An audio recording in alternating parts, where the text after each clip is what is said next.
आज हम लोग योग में और हमारे लाइफ में हमारे शरीर पर चक्रों का क्या प्रभाव है, क्या असर होता है और क्या महत्वपूर्ण उसकी भूमिका है, क्या जरूरी होता है हर व्यक्ति के लिए, या बस यूं ही चक्रों की चर्चा होती है, वो सारी जानकारी हम लोग आज हासिल करने की कोशिश करते हैं। नमस्कार, योग गुरु संदीप तिवारी। सर्वप्रथम योग की दृष्टि में हमारे चक्र क्या होते हैं, हम लोग इसको जानने की कोशिश करते हैं।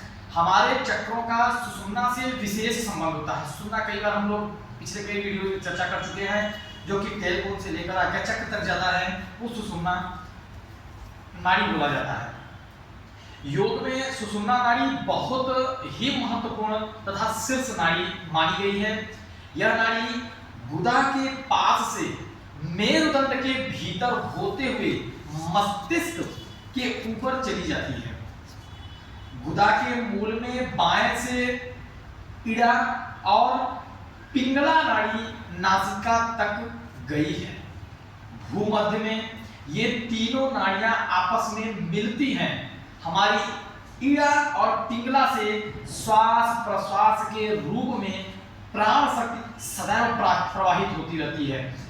जब बाएं से श्वास चलती है तो चंद्र स्वर चलता है और हमारे शरीर को शीतलता मिलती है। इसके विपरीत जब दाएं नासिका से श्वास चलती है तो सूर्य स्वर चलता है और हमारे शरीर को गर्मी प्रदान करती है। जब दोनों नासिकाओं से समान गति से स्वर चलता है तब हमारा सुषुम्ना स्वर चलता है, जो योग और ध्यान के लिए विशेष महत्व का होता है। इस समय मन की चंचलता का अभाव रहता है। सुषुम्ना के अंदर भी एक वज्र नाड़ी होती है। वज्र के अंदर चित्रणी नाड़ी और चित्रणी के मध्य में ब्रह्म नाड़ी होती है। ये सभी नाड़ियां सूक्ष्म से सूक्ष्मतम होती हैं। ये ही सूक्ष्म शरीर एवं सूक्ष्म प्राण के स्थान माने गए हैं। बड़े ध्यान से समझने की जरूरत है। नाड़ी के अंदर नाड़ी, हमारे पूरे शरीर में 72,000 नाड़ियों को अमूमन जनरल माना जाता है तो बहुत सारी नाड़ियां। उन 72,000 में 10 प्रमुख है, 10 में 3 अति प्रमुख है, जो इड़ा पिंगला और सुषुम्ना साधारणतः सब लोग जानते हैं। लेकिन उस सुषुम्ना के अंदर भी नाड़ियां होती हैं, इसकी चर्चा यहाँ पर किया जा रहा है। सूक्ष्म शरीर माने गए हैं। इस शक्तियों का केंद्र सुषुम्ना को ही माना गया है। इन शक्ति केंद्रों का कमल या चक्र कहा जाना बहुत उचित है, या फिर कहा ही गया है हमारे चक्रों के लिए। इसके लिए चक्र शब्द संस्कृत का है, जिसका अर्थ पहिया होता है।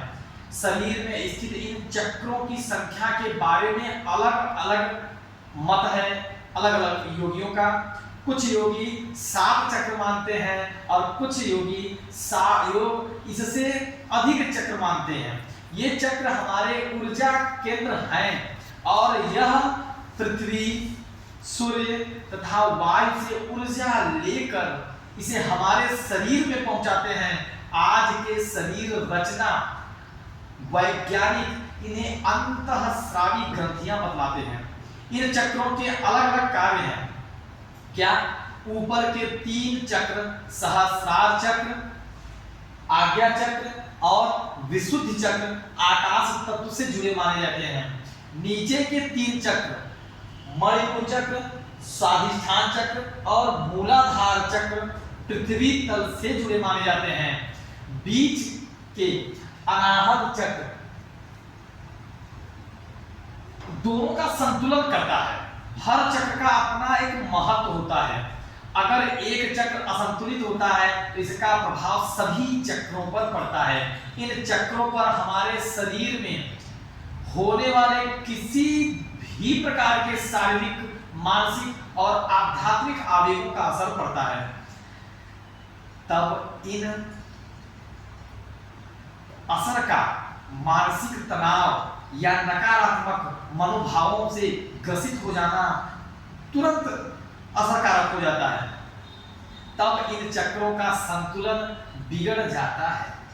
इससे वह चक्र बाहर से ऊर्जा लेना कम या बंद कर देता है। बड़े ध्यान से समझें, बाहर से ऊर्जा लेना कम कर देता है या तो बिल्कुल बंद ही कर देता है, और उस चक्र से संबंधित हमारे शरीर का वह अंग अस्वस्थ होने लगता है। इसीलिए योग में इन चक्रों के संतुलन पर विशेष महत्व दिया गया है। प्रत्येक योग साधक को इन चक्रों का पूर्ण ज्ञान होना आवश्यक होना चाहिए।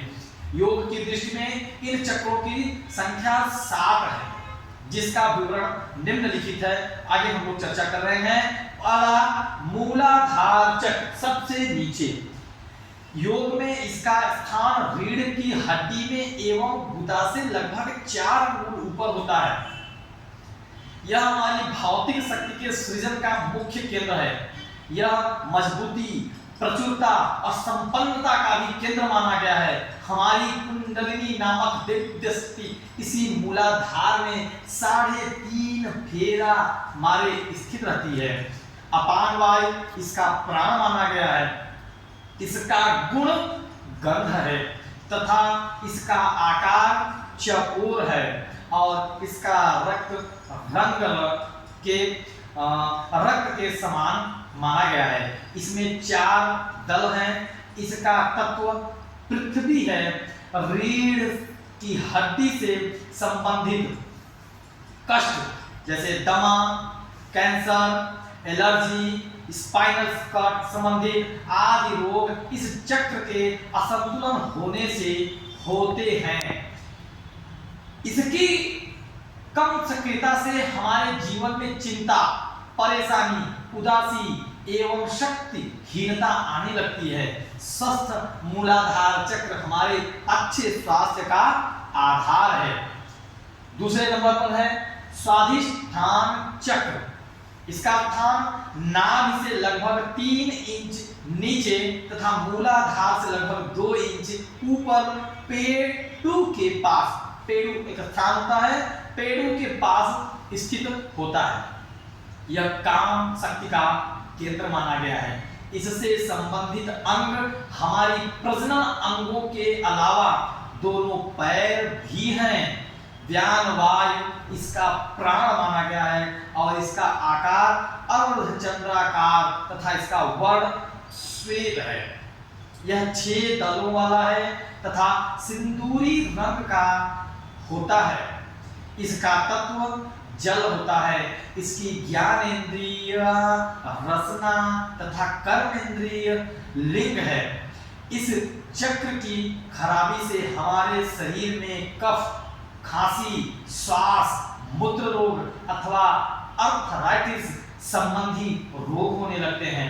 यदि हमारा यह चक्र संतुलित होता है तो व्यक्ति परिश्रमी, क्रियाशील एवं रचनात्मक वृत्ति का होता है। अब हम लोग तीसरे चक्र की बात करते हैं, मणिपूरक चक्र, जो नाभि के ऊपर होता है। जैसे इसका स्थान नाभि से ऊपर है तथा यह हमारा ऊर्जा का केंद्र है। यह हमारी शक्ति, वीरता, साहस और हमारी सक्रिय बुद्धि का प्रतीक है। यह चक्र हमारे शरीर के तापमान को नियंत्रित करता है।